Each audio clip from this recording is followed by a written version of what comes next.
Through this project, we're going to understand how color pictures are made. What's so cool about this is we're going to understand not only astronomical color pictures, but really the color pictures that are everywhere around us. So take a look at this picture of a face and an eye. Now you can see that it's kind of a blue eye, right? It's a tan face. But what's really going on here is this is a photo of a television screen. And if I zoom in on this photo, you can actually see that what it's composed of is hundreds and hundreds of these tiny pixels. And any one of these pixels is actually composed of some amount of red light, green light, and blue light. Right? And by varying the amount of red, green, and blue light that's coming out, we can change the perceived color, we can change the perceived brightness, all sorts of different things. Now this actually points out to us why astronomers want to use black and white photos. Because if I were, let's just say, an astronomer, and I was going to use a color camera, then a color camera is going to have one pixel be this size, really big, right? Because it has to capture the color information, red, green, and blue. So that pixel's broken up into 3 parts. But if I used a black and white camera, then each of those 3 parts could just be recording the black and white information. It gives me 3 times the resolution. But you might be saying, well, that's fine, right? I mean, it's like okay, you can do that, I guess, but you lose all the color information. Well, the trick is we don't actually lose all the color information if we use filters. So by placing a red filter, a green filter, and a blue filter separately in front of the camera, and we take 3 separate pictures, a red picture, a blue picture, and a green picture, right? We have only black and white images, but those black and white images represent the amount of red light, the amount of green light, and the amount of blue light. So now I have all that resolution, all that detail, all that information that I want, and I can still create a color picture by combining these images after the fact. Now here's what's really cool, right? What I've done is I've actually gone through and taken original Hubble Space Telescope images. And I've taken the blue picture and assigned it blue color, right? So this was originally a black and white photo of light that passed through a blue filter, and I've assigned it the color blue. I did the same thing for a black and white image of the green light and a black and white image of the red light. And all 3 of these are on here. Now I've done this not just for Saturn, also for Mars, the Omega Nebula, the Eagle Nebula, and even the Andromeda Galaxy. And I hope you can notice is that these are in fact different pictures. It's not just the same picture that's been turned 3 different colors. Notice the blue image here on the Eagle Nebula has different details, right, than say the red or the green image. These are actually separate different pictures that were taken, and they contain different information. By combining them together in this project, you'll be able to produce what we call a true color image of each of these objects. Now I want to demonstrate this for you using a sample image of a really, really creepy clown. Okay, but before I show you this, there's a couple other little pieces. One is understanding what we mean by combining blue, green, and red. So here's a cool little simulation which shows how this works. If I have 3 different pictures, right? Now look at this. These 3 sliders, red, green, and blue, could each represent the 3 different pictures of Mars or the creepy clown. Now, if I were to emphasize the amount of green that I put in other words, I kind of turn up the volume of the green image a lot, well then you can imagine the creepy clown is going to look awfully green. And if I turn on some red, a little bit of red, then the perception of that clown is going to shift more towards the yellow, right? But if I want a true color image of that clown, I'm going to kind of have to balance the blue with the green and the red. But there's always going to be some fine-tuning and adjustment as I move these sliders around. And you might ask, well, what does it really look like? What is it actually supposed to look like? Well, it's really hard to say because when we look at objects in space, we can't see them with our eyes. And that's where sort of the artistic expression comes in. Now, the clown is maybe a different story because we maybe know what a clown looks like, right? So that'll be a helpful practice for us to see how we can actually do this combination. But when it comes to the other objects in space, you have some creative license to make it look however you want it to look. And that's true of professional astronomers, the same as it's true of us in this project. Okay, now I have to show you a couple nitty-gritty details of how you're actually going to do this process for this project.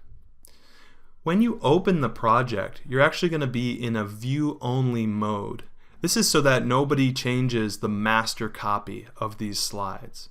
What you're going to do is make your own copy so that you can edit it, change it, move things around, and make your own color pictures. To make a copy, you have to be logged in to Google Drive using a Google account. I'm guessing most of you have a Google account. If you have a Gmail or Google Drive, you automatically have a Google account.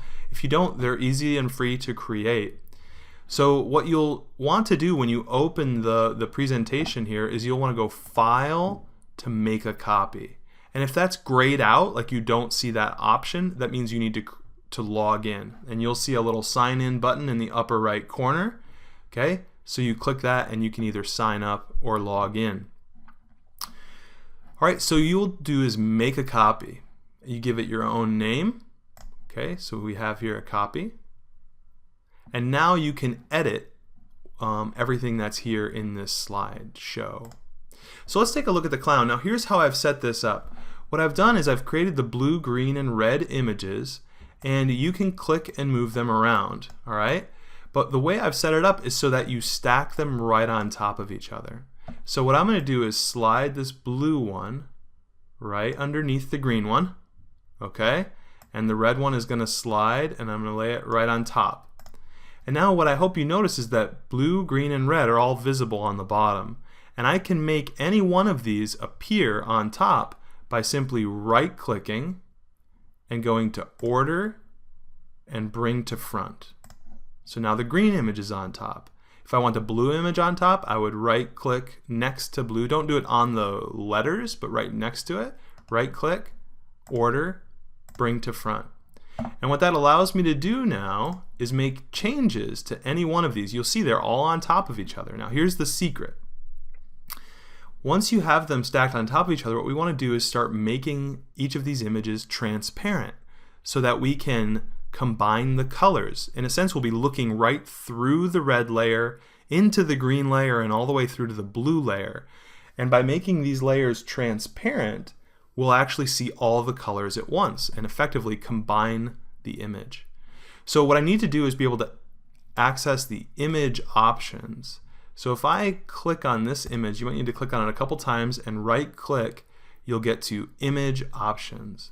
And now I have these options on the right hand side. These are going to allow me to change how this image appears.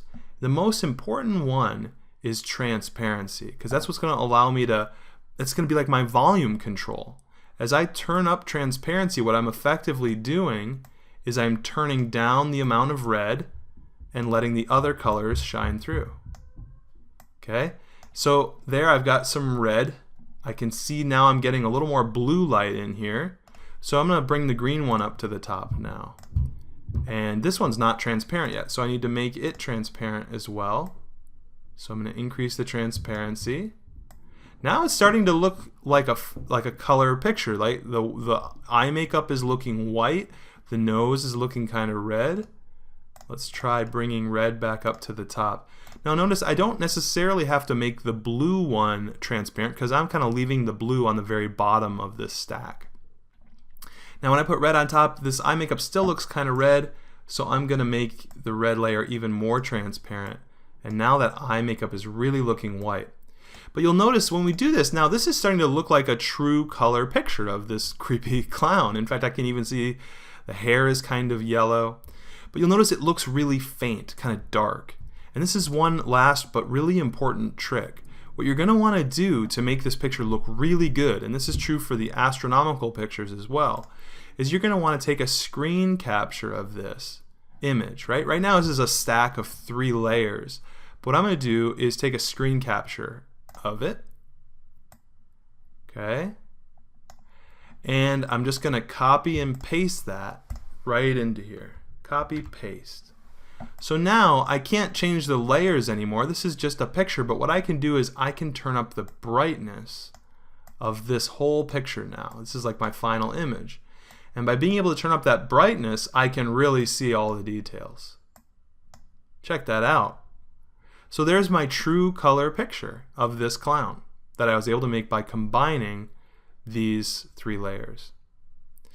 Now the trick is going to be, and the fun is doing this for these astronomical objects. And you're going to be making some beautiful, really cool images of these objects from deep space. All right, now the last thing I want to show you is how to submit your completed project. Okay, so what I'd like you to do is for each of these 5 astronomical objects, create a full color picture. And after you've created those color pictures, I'd like you to submit this slideshow. Now I'm going to give you the option of submitting this in 2 different ways. I mean, ultimately all I want are these 5 pictures. I want you to submit them to me in some way. So if you want to take a capture of them and just upload the 5 images, that's totally fine. But you could also just share this slideshow with me. To do that, you have to make sure that you click this share button, because by default the only person who can view your presentation is you. So before you submit it, you'd have to click share, and what you'd want to do is go to the advanced settings. Okay, so advanced settings, and instead of saying private, that only you can access it, you need to change that to either public or anyone with the link. So anyone with the link can view it. Save. Now you have a link here, the link to share, and that is what you can copy and submit. So when you go to the project to submit your work, you're going to go to the bottom, click on Add Submission, and this is where you can either upload the actual 5 images or you can simply paste the link that you have shared. If it's not been shared, then this link won't do me any good. I won't be able to see what you've done. All right, and then you can submit your assignment. Okay, I hope you have a lot of fun making this. You know, let your creativity run with making these color images, and I hope you get a chance to experience what it's really like to manipulate these astronomical pictures. All right, have fun.